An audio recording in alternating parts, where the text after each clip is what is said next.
Hey, you're listening to the Story and Community Podcast, and I'm your host, Roy Seraphin, and we're going to be talking with other entrepreneurs about how they got their start, what they're doing now, what's interesting to them, and why they keep doing what they're doing.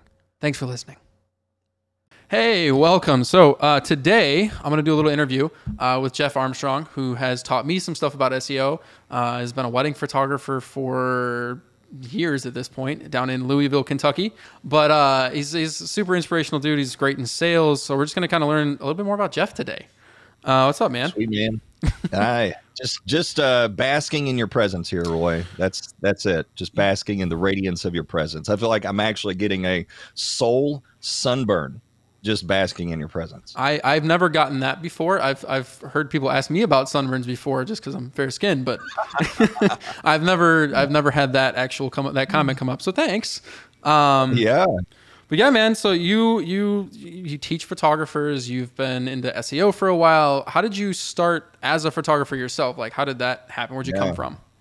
Yeah. So I was at the time living in my grandmother's basement. And I was married, had a couple kids, and we were technically renting from her. And I was going to school. You know, it's like we got married fairly young and just started having kids right away. And I was like, you know, that like sort of lie that it's like, yeah, just go to college, right? Just go to college, and like, you know, that's like the big thing. If you just go to college, then all is well. So I started like thinking about it. And I was like, wait a second. Once I graduate, I'm going to be making $40,000-$50,000 a year. Maybe when I'm really advanced, maybe 80. Yeah. And I'm like, okay. But then, you know, at the same time, I've got like medical bills starting to pile up. And I'm like, something's going to have to give because this is not going to work. So, you know, I really just started kind of like praying out of desperation. Like, hey, we need something to come down the pike so that we can like not go broke. And so my wife's grandfather actually passed away, and this is how it unfolded. He passed away. She was like, I really want to get a nice camera. And at the time that was a Canon 60D. Ooh. 60D. So it had the flip screen, you know, and so I think it was like a $500 camera. That was a nice camera, right? Yeah. At that point, you know, we only had like point and shoots and stuff like that, which I always loved, but I never was a photographer. And so we got that. And I was rocking my daughter to sleep one night, and just decided, hey, I'm going to jump on. And I think this was on what's like the real? It's not as popular nowadays, I don't think, but it was like the platform that had all the courses on it, like when video courses first started coming out. Like Skillshare? Not Skillshare. It was the other one. I forget what it was, but it was one of the real popular ones, like Skillshare. Okay. Got on there, learned how to shoot that bad boy in manual mode. Right. So I sat there and just rocked. Yeah. So Michelle was actually working from home at that time and came out of there. She came out at the same time into the kitchen. And, you know, I looked at her and said, hey, we should start. I know what we should start, what we should do. And she goes, what? I go, we should be wedding photographers. Yeah. You know, we're married and like, you know, cool. It'd be cool to work. She goes, no. Yeah. Real serious. No. And I just said, you know, for a second, I was shocked at the harsh no, but then I said, well, fine, I'm going to be a wedding photographer. So I was a little bit stubborn and decided, okay, cool. Well, I'll just start doing this. And then eventually, you know, like a month goes by and she's like, oh, well, you know, show me how to shoot the thing. Yeah. So that turned into one thing. And then eventually Jeff and Michelle Wedding Photographers was born. Right. Yeah. So that was 2015 is when we started. So we've been at it 7, I guess it's 7. Going on next year will almost be technically 8 years. Yeah. Yeah. So 8 years. And, you know, we just really focused on, you know, having kids, especially, and everything. It was like, I don't have the time to post to Instagram all the time. Yeah. I don't want, you know, we did that when we first started. Yeah. No, ain't nobody got time for that. I really liked, the idea because, you know, I saw a lot of the established photographers were ranking on Google. And I was like, okay, so here I am, you know, doing the whole going into Facebook groups and, you know, someone in a group like a wedding group you were fighting at the bottom. Like, yeah, I need a photographer. Oh, I would love to be considered. There you go. I'd love to be considered. That's the magic word. Right? I'd love to be considered. I see that sentence in my nightmares. Yeah. That is the thing of nightmares. When it comes to lead gen for wedding photography, that's a thing of nightmares. So we actually booked one off of that. Sure. And it was like our first, it was a 12, we didn't have any, we had no weddings. It was like our first paid wedding. We had literally the only portfolio we had was like some shots of my kids, a family that I was friends with. And then what was the other one? We shot somebody's engagement session. Some friend of ours engagement session. Yeah. You did a free giveaway, or did they pay you for it? No, they pay. It was no. Our friends, they just came to us and they were like, "Hey, we've been seeing some of your photos. Would you like, could you shoot our wedding?" We're like, "Oh, we'll do it for free because we need portfolio." So, and we did that partially because that's what there's some other photographers in Louisville that they became pretty popular, and that's what they did. We were their first wedding. Okay, actually, yeah, right. And it's funny, things come full circle. I never thought I'd be a wedding photographer. I remember thinking, man, I hope I never become a wedding photographer. I literally had that thought. And then, a few years down the road, here we are. But for me, Roy, and I know you've been through the ringer with stuff. You you learn Instagram, you learn Facebook ads, you learn, like all the stuff, and you kind of start to go, what's the most efficient approach? And it's not that you can't do multiple things, but for me, I just started to go, okay, if I have to post all the time, that would maybe it would be all right if me and my wife didn't argue so much about what we need to be posting. That was a big point of contention. So maybe we were at a deficit just because of that. But at least you're not arguing with yourself. That's my problem. Yeah, arguing with yourself. If it's not your spouse, it's yourself. And then that. So I was like, that's going to eat up all our time. We were doing the knot and wedding wire. Most of us know how that goes. It can be a mixed bag, but usually bad. And so I was like, all right, if I rank on Google and my website converts really well, then people just keep finding me, and I don't necessarily have to do any continuing output in order to get those leads. Yeah.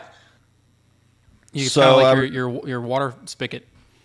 Yeah. And not only that, but the thing I think a lot of people miss is authority, right? Like a lot of the issues that we have with booking people is, do we have a sense, or does the person coming to us have a sense that we're an authority that they should sort of be absorbed into our frame? Yeah. So right? Are they seeing you as an expert?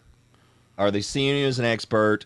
Are they willing to compromise their ideas because they sense that you have a stronger frame? So it's all about pre-framing and positioning.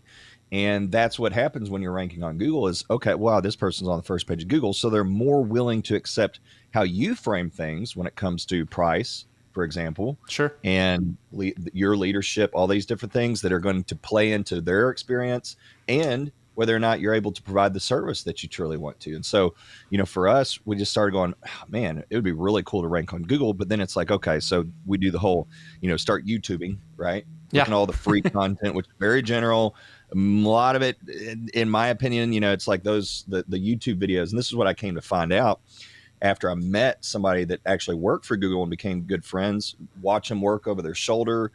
They had an NDA, but hey, I can watch, right? Yeah.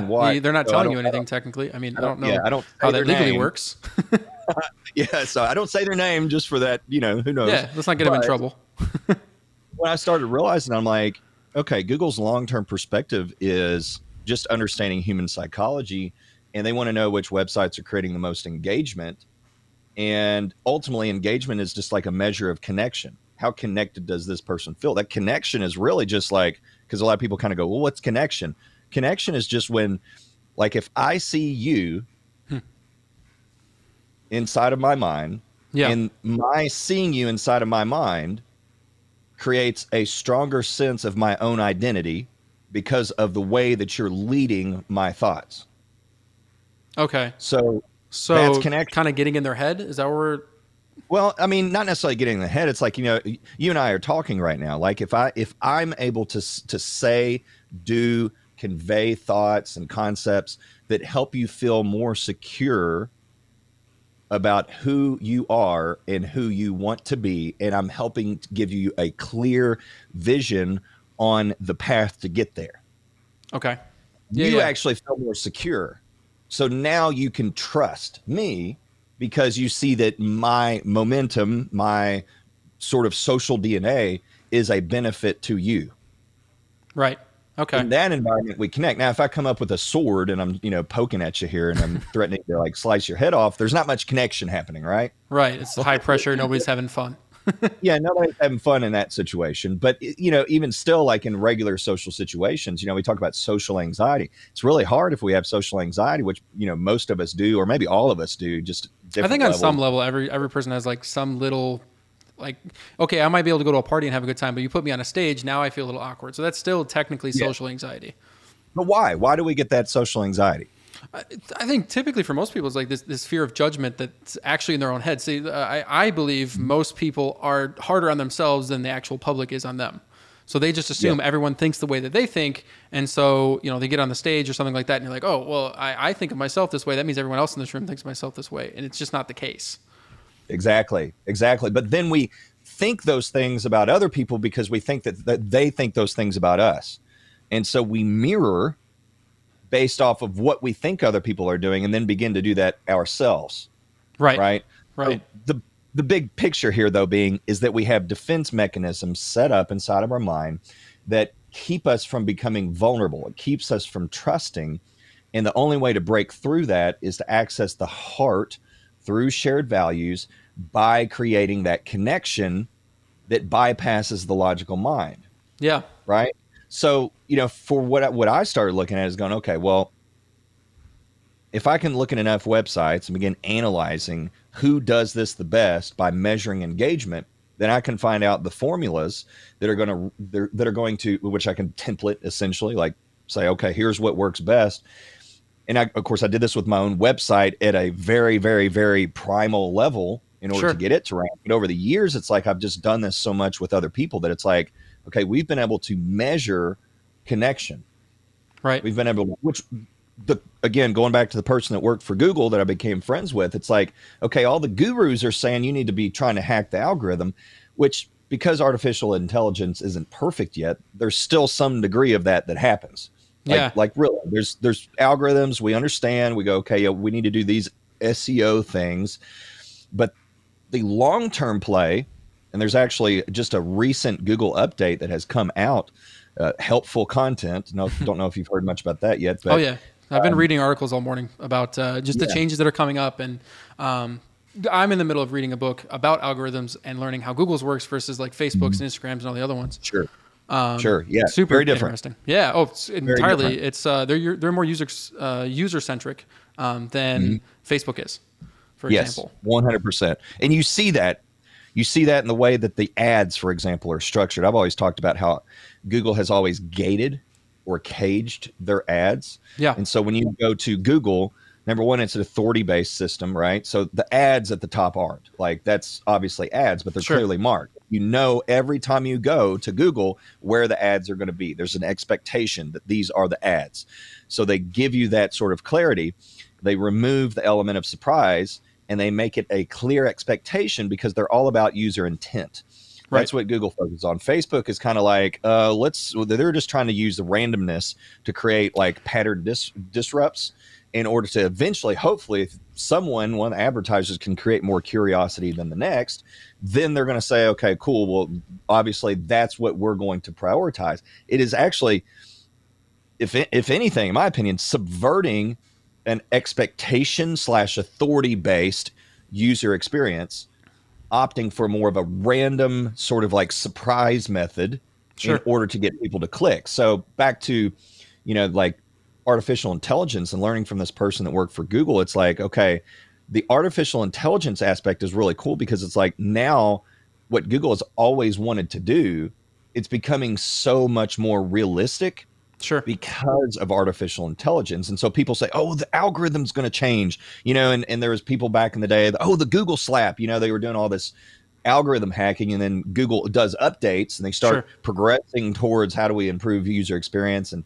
people actually finding what they want. And then people go, oh, well, Google's just so unpredictable, and I've had people tell me, oh man, I don't know about Google because they're just always changing. And I say, that's absolutely false. I go, well, what about all the, algorithm updates? And I go, the algorithm updates are all helping them to reach the final destination, which is based on the fixed human nature. Like human nature has been the same arguably since the beginning of time. Yeah. And so it's like that just means that the changes are actually them getting closer and closer to their ultimate goal. So if you base all your efforts on the ultimate goal, then when the algorithms come out, you don't have too much to worry about. Maybe there's some minor stuff that you need to pay attention to. Maybe not. With helpful content, I'm reading through it and I'm like, for the most part, this is the stuff I've been saying for years. Yeah. Well, I think that's the most interesting aspect between the two algorithms as I understand them, which is that Google, like you said, it's basically user intent. So if you serve that user intent, they're going to show your stuff first. On the other hand, Facebook is not about user intent. It's actually about shareability, because what they want to see is someone rewatch your video, share it out, because the more times that video is shared, the more advertisements they can send out. So really, Google's like, oh, everything's user intent. And then Facebook or Instagram or whatever is about two things. It's about entertainment, so that it's more entertainment focused. It's not about necessarily answering questions or even providing value at that point, unless it's really shareable. Mm-hmm. And then the second thing is like pushing new features. So Google, for the most part, they come out with new stuff, but it's not like you have to play the game as much, right? So where like on Instagram, for example, I've got to do reels now. Now I got to do shorts, and I got to do stories, and I got to do a post on top of it. And it's really just like, okay, now I'm just jumping to figure out where they're going, because they think that's the most entertaining avenue to go to. But Google is just like, okay, why did this person search for this term, and how are you serving them? And as long as you're not doing anything that's contradictory, and you actually have worked on the back end of your site trying to get authority, your authority score up, they're going to serve your stuff first. Just on a base level, which is for me, like just as I think just on a value system for me, and I think for you too, it works really well with my internal values. Mm-hmm. Yeah, man. Because I mean, you're looking at Facebook and going, okay, they're focusing on novelty in order to generate curiosity. Right. So that's why they have to come out with all these new things, because it's like, okay, well, we got to do something different. It's essentially a slot machine setup. Like they've set it up to be like a slot machine where it's like, okay, I'm going to scroll enough and eventually I'm going to win and get a dopamine shot because of the pattern interrupt generates the curiosity. And therefore now it's going to create some sort of viral, like, okay, now this content is the content that's going to rise to the top. Where Google assumes that you're already curious. You come to Google because you're curious. We don't come to Facebook necessarily because we're curious. Now, maybe we see our notifications, and so we're curious about what the notification is. But we come to Facebook, I think, largely because we want to generate curiosity, because that's why you get people scrolling on the toilet so much, right? Because it's like, man, I'm bored as all get out. Yeah. You're not thinking anything, so you go in there and you just scroll until you get curious. This is an interesting thing to learn about you. I think that you don't read while you're in the bathroom. So now now I know this about you. We have two different things. I'm reading books. You're like, oh, I'm going to watch some reels, which is all good. I would do that. I'm saying other people do that. I don't know, man. That came to you really quick. But I think it is such an interesting system. And I think the funny thing is photographers, and myself included, like I've done this too, is where I've just assumed the algorithm is out to get me, and it's shadow banning content, or it's like changing things up for Facebook. But really it's just like it's a misunderstanding of what the intention of either platform is. Like Google's algorithm, again, it's very consistent. It's always, how are you serving the user? How are you providing value? What's the best version of this value? Whether that's a photo, a video, or whatever. And to a lesser extent, YouTube works the same way. It's kind of a combination, right? Because Google owns it. But it's the Facebook. They're not trying to attack anyone, because if they did, or they were just blocking certain content, or they were only rewarding those who pay, nothing would ever go viral. They're really just looking for things that entertain people. And so you can game it, but then you're working 15, 20, 30 times harder than, like, say, you and I are when we're writing content or creating pages that serve the user. Exactly. And I think that's such a better mindset to be in. Like, how do I entertain versus how do I serve? Yes, 100%. Because, look, entertainment's great. I think that entertainment's one of those things that for someone that is logical and they just want to see specific growth that is based on thinking about the big picture, like, that's where I think Google becomes really attractive. Because entertainment, obviously there's tons of money that goes to the entertainment industry. For sure. And I think there's value in terms of marketing if you're going to be on Facebook, Instagram, etc., TikTok, whatever it is, like your currency there is entertainment. Right. It is entertainment. However, if you are more so like, okay, I don't want to have to always turn out entertainment. Right. I just want to be able to like have something that's as static as possible, requires the least amount of ongoing input, and is a system that exists as that system as long as possible and as stable as possible. That's why I favored Google, because I was like, okay, cool. Like I can just rank on Google and then I just keep ranking. I don't have to post the next day. That's the big lie. Like, oh, if you post, that was what everybody said back then. They're still saying that. Yeah, the consistency if you want to rank on Google, just blog. You know, you got to blog a lot. I have people coming on me all the time. Yeah, man, I need to blog more. Why do you need to blog more? Well, if I blog, then I can rank on Google. Well, what do you want to rank for? Well, Phoenix wedding photographer. Sure. Okay, well, you're blogging to rank for Phoenix wedding photographer. They're like, well, I mean, that's what I need to do, right? I'm like, no, that's not what you need to do. There's reasons to blog. I like blogging. For sure. But it should be more focused on very strategic reasons for blogging that is not based on volume. Yeah. It's not based on, if you blog enough, you'll please the Google gods, and for some reason they'll show you for X city wedding photographer. Yeah. That's the lie that everybody's believing. And so I just hate that. That's what I hate. Oh, it's the same. Time waster. Oh yeah. Well, I mean, so you see that old school blogging, right? Where they're like, oh, I have to blog every session that I've ever taken. Well, eventually you're going to be fighting yourself. And Sure. then even more than just fighting yourself, like we tell this all the time when we write blogs for people. It's like, no, you really don't need like 300 blogs on your website. Like you could get away with 12, and then you really don't have to do anything for the next couple of years, even besides like checking and moderating and maybe updating a little bit here and there on the ones you already have, because your intent is going to be, I want to rank for this wedding venue or wedding photography at this wedding venue, not this couple at this wedding venue, which is what that old school blogging becomes. And really, the other thought is like, oh, well, if I write all these blogs out, I should just send it over time. So we do one blog a month. No, you're setting yourself up for failure when you do that. Like if you have them written, put them up, because it's just going to take time to get them to rank in the first place. So you're just pushing that out by a month, 2 months, whatever, however far down that year they go. And don't you think that's because they don't understand the differences between Google and, say, Instagram or Facebook, right? Yeah, they're treating that algorithm the same. It's like, okay, well, Google wants to see me posting regularly, right? Which, hey, look, YouTube wants that. Instagram wants that. Arguably, Facebook's a little bit different of a beast, but I would arguably say that Facebook wants that. I'm not the TikTok expert. You might know a little bit more about it. I'm learning. I'm not a TikTok expert either. I'm sure TikTok does sort of a similar algorithm when it comes to frequency and regularity, right? Like I'm imagining TikTok probably wants to see that same sort of deal where it's like you're posting on a consistent basis. So I would say, I think with TikTok, it's more about, I mean, consistency is definitely more of a part of it with TikTok, because they do want you regularly on the platform. But I think it's just like with anything else. It's like, is your content creating shareability? Is it something that other people can react to and create another piece of content from? Is it causing conversation? So the cool thing about TikTok is that we're learning, because like obviously like you're not going to see me dancing to whatever song is trending on TikTok just for the views. Come on, Roy. Only if you do it with me, buddy. Okay. Next time you stop in Louisville. All right. So never. Got it. I'm just kidding. No, eventually I am gonna have to swing by and do some hang out with you and Michelle again. But so like TikTok works like this. I think it's like if you're providing that valuable content, it's fine. It'll still go somewhere as long as it creates conversation and it speaks to the niche that you're trying to talk to. And the weird thing is, you have to train TikTok into who you're talking to by watching and liking videos. So like if I go on TikTok right now and I start liking a bunch of comedy stuff, then they're going to start showing my content to people who like comedy stuff, and that's not going to fly for what I'm doing. Okay, yeah. So you got to be careful. If you're on TikTok, you got to be careful what you're actually consuming, because if you're consuming something different than what you're trying to show, you're going to have some conflict.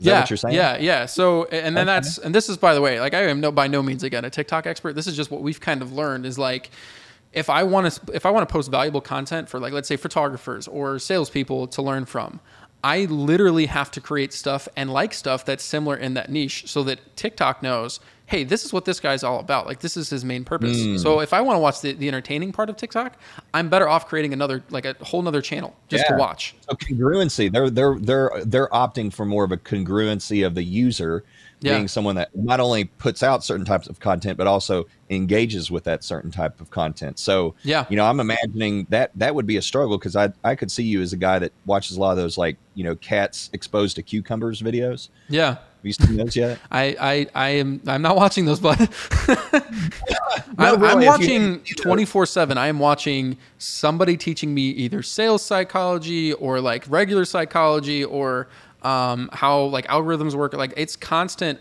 that stuff. And then every once in a while, the ADHD will kick in and I'll watch something ridiculous. It's typically, who gets me all the time? Mr. Beast will get me every time he posts something, just because I don't understand how that man, like, I understand what he does. I understand the editing slots he has, but I'm literally just like, I'm watching it to numb my brain at that point.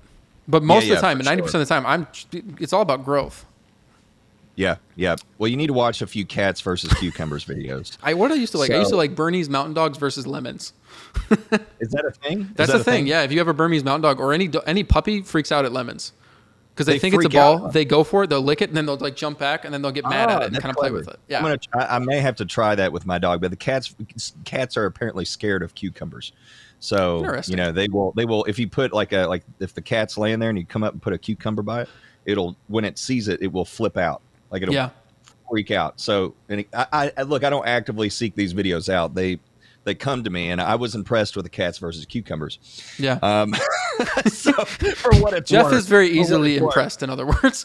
I'm very impressed. So I'm just saying, this is why I can't do TikTok. This is why I can't do TikTok, because I would get my videos shown to people that like cats being scared by cucumbers. I mean, as someone with ADHD, like TikTok, the other problem I have with it is that it captures my time.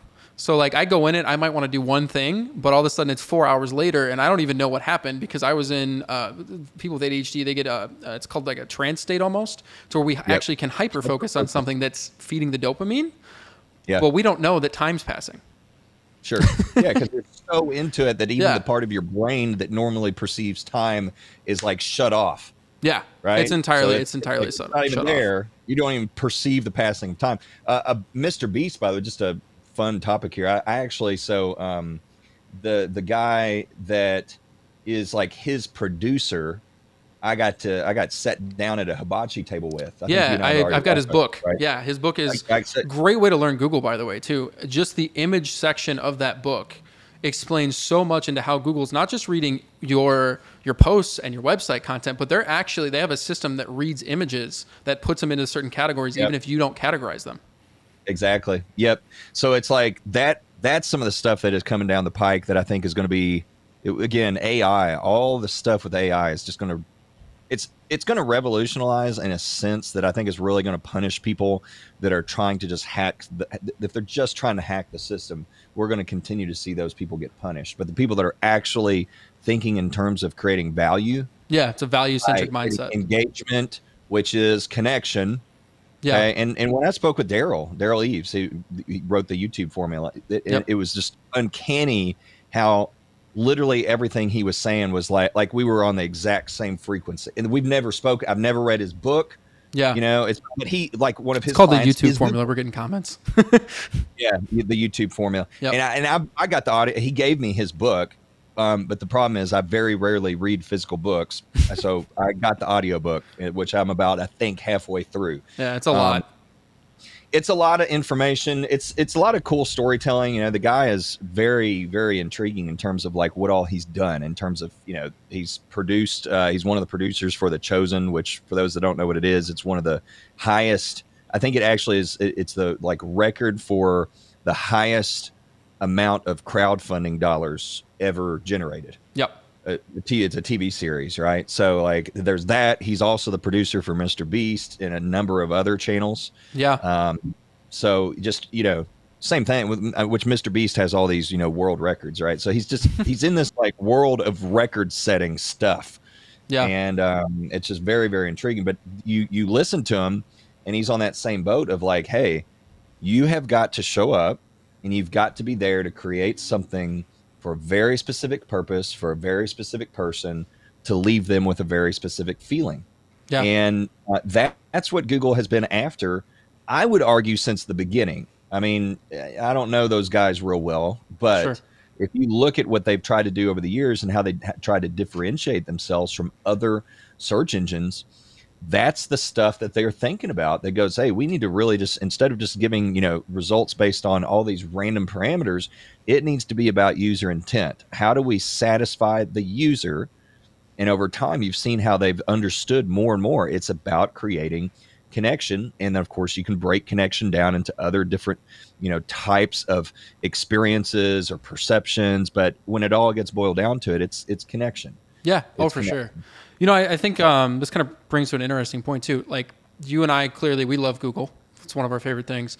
What would you say, like the 3 platforms, like if they were going to do more than one, what would you say like your next 2 are going to be, like as a suggestion? So Google, obviously, I think is one of the most important in terms of, especially as a long-term play. Yep. It's a good short-term play as well. Don't get me wrong on that, but it's a good long-term play. A lot of that being because it makes you think about your messaging and your brand, and it helps you to focus on how do I actually connect with my very specific ideal clients. Yeah. So next in line there, in my opinion, shouldn't even be a platform. It should be becoming dominant in the particular market you're trying to work in. So getting on referral lists, or preferred vendors list. I really think that should come before even another platform. I think that the next most logical step, now, like where I'm at now, I think the next most logical step would be like Instagram and Facebook ads, which is maybe a little bit of a wild card. And I don't think it's necessary. Sure. I don't think it's like you need to do it, but I think it goes and pairs very nicely with Google. It pairs very nicely with organic search traffic if you've already got a model set up to where you've got good amount of traffic coming in. So, and it's all about just staying top of mind, right? Yeah. So that I think is one of the best things to do post Google, just because, again, it's like, okay, you've got data coming in because you have people finding you on Google. Your ability to now retarget those people you literally have people you can just stay front of mind with retargeting. So they're finding you on Google. The vendors are also referring you. They're going on Facebook, Instagram. They're seeing you in ads there. Like that. And again, the reason I like paid ads, especially if you're doing retargeting, is because you can spend a little bit of money to get a pretty good amount of exposure. And at that point, it's just about re-feeding them into your website and continuing to stay top of mind through that constant exposure. So to me, I think that's the next best move versus, say playing the algorithm game with posting on Instagram. Yeah, for sure. That's just my take on it. If it weren't Facebook ads, Instagram ads, man, it's really, really tough to say for me. Because I hate the posting the Instagram thing. All the Instagram and we got up to about 7,000 followers at one point, and we were trying to post at least like 2-3 times a week. Now this was before Reels got real big. Yep. So, but we were getting inquiries, but compared to our Google inquiries, it was always much lower quality and a lot more price shopping, and they needed to go through a lot more indoctrination, quote unquote, before they could become our ideal client. The exception to that rule, and we've seen this with people in my program, is that people will be doing Instagram and they will be doing, they'll start doing Google stuff and ranking on Google. Sure. But, we focus largely on how do we create that engagement. So it's like, okay, we're creating more engagement. Well, I'm getting more inquiries now, but it's not even necessarily because I'm ranking high on Google yet.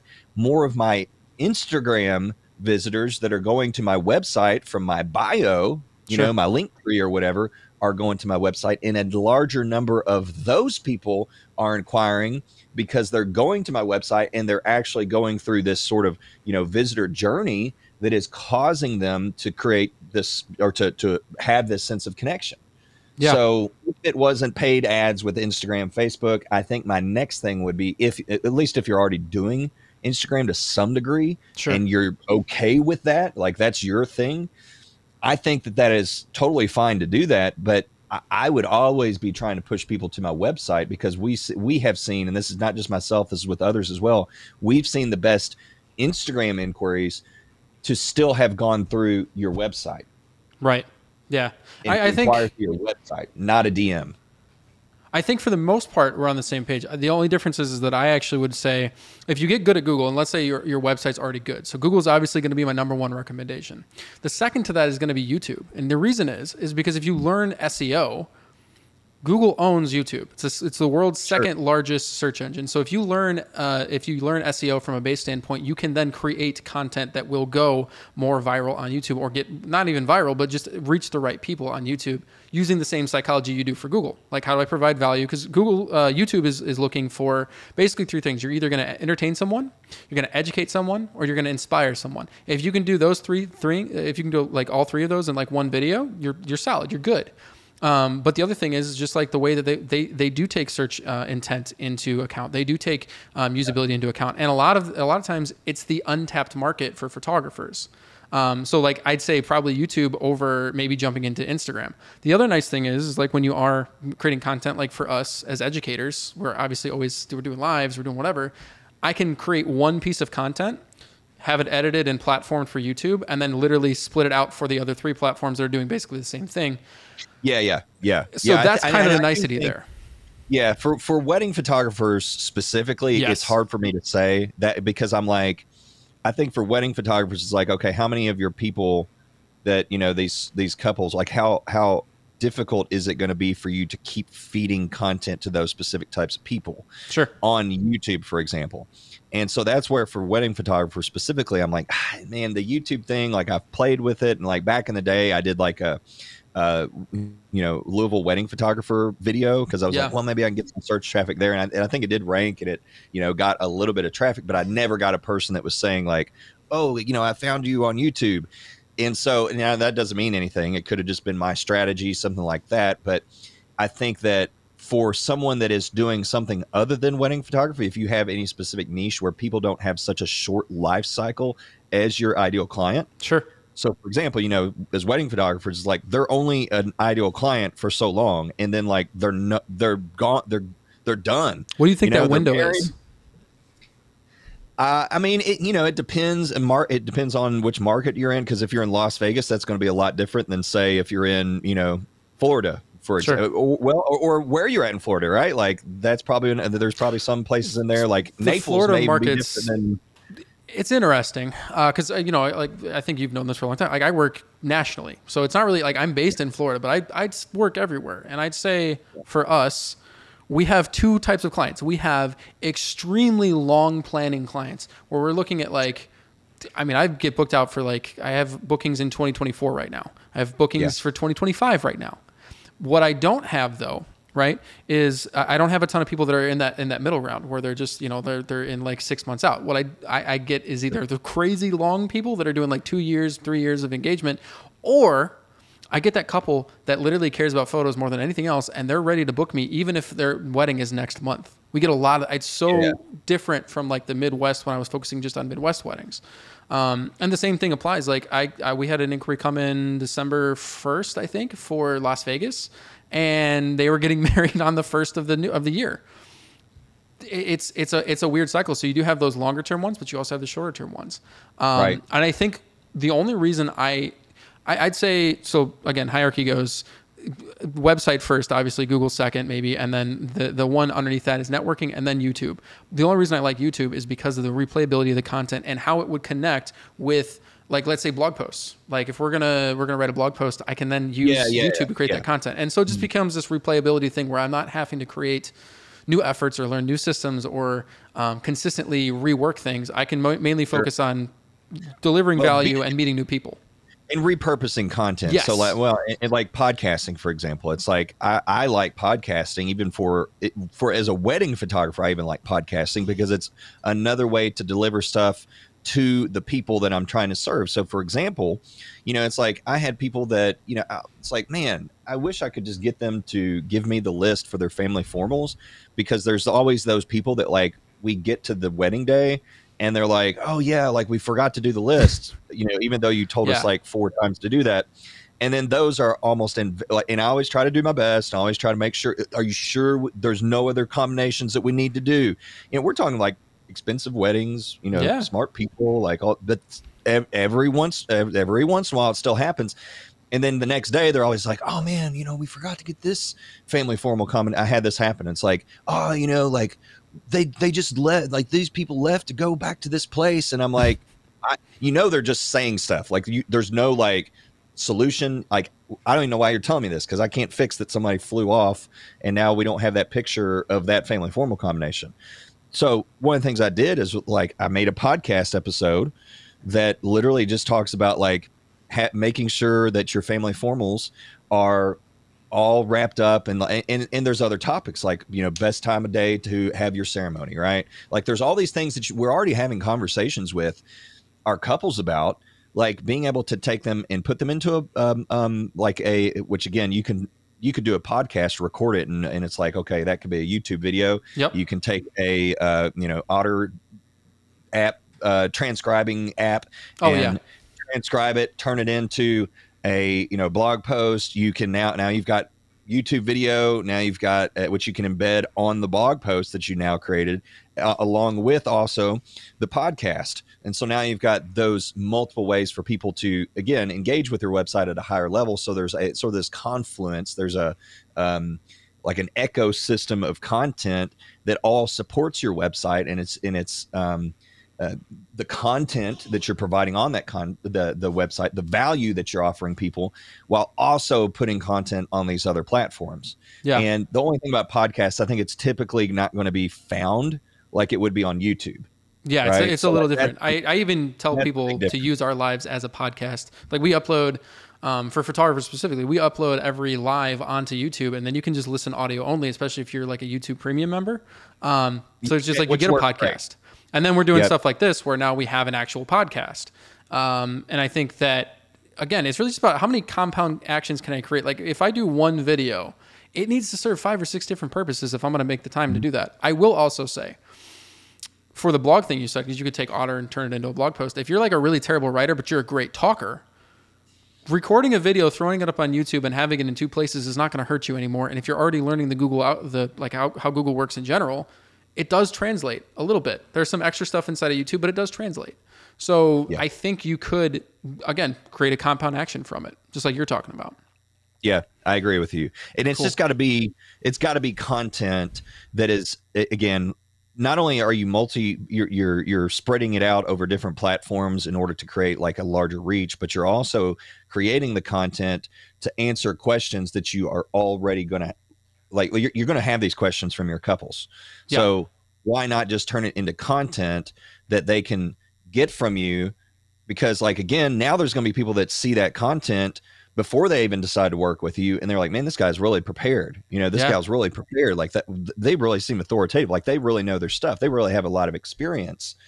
And so like now it's not only just an education tool to help your couples have a better wedding day, but it's also a way for people to come in and think of you as more of an authority and think of you as more caring, and to actually magnetize them to you a little bit more with that added level of expertise and authority. Yeah, so, it's all about authority building in different ways. And I also think a lot of times too, like you can create that content. Like, I don't know, what are common questions we'd have? Like, what do I wear to my engagement session? You could record that video, and then now you don't have to answer that in an email anymore. And you're serving a different learner, because like some people are like me, like I'm a hybrid learner. When you talked about listening to or reading books, I will read a book on a Kindle, highlight what I need to highlight, but I'll also switch back and forth between an audio and a video book. And then sometimes I'll watch a summary on YouTube in order to get it really, really cemented in. Typically before I teach people about it. And that's one of those things where like, if you're doing the same thing for your clients, like they also might have that problem. They also might be different learners. And so it's just this, again, wonderful compound action that you're creating one result from, or you're doing one action to create like 5 or 6 results that really do cement you as that authority figure and serve people better. 100%. Yeah, dude. So listen, I know you got to run out. I just want to thank you for coming and hanging out with us. It's always good to hang out and talk with you, man. Because we typically don't disagree on anything. It's just like we have different thought processes around them, and it's really cool to get these different perspectives, just kind of all around. But I genuinely appreciate you. If you guys are looking for another group to learn more stuff from, Jeff has an awesome group on Facebook. Is Easy SEO with Jeff the Wedding Photographer? Easy SEO with Jeff, the wedding photographer. Perfect. Yeah. So go check that out. Otherwise, this will be live on YouTube. It'll be live on the podcast, and it'll be live inside of our private community, storing community, where you can see more of these interviews coming up in a few coming months. Otherwise, it's been great having you, man. Hey, thanks for having me on, man. And I'm sure I'll be talking to you here more soon. Oh, for sure. You're definitely coming back. All right. Talk to you soon. All right. Thanks, Bye. man. Bye, everybody. Hey, if you like this content and you want to see more like it, do me a favor and do one of three things. Either leave me a like on here, a comment so that the video gets recommended to other people like you, or share this on one of your social feeds. Super helpful either way. Appreciate you always.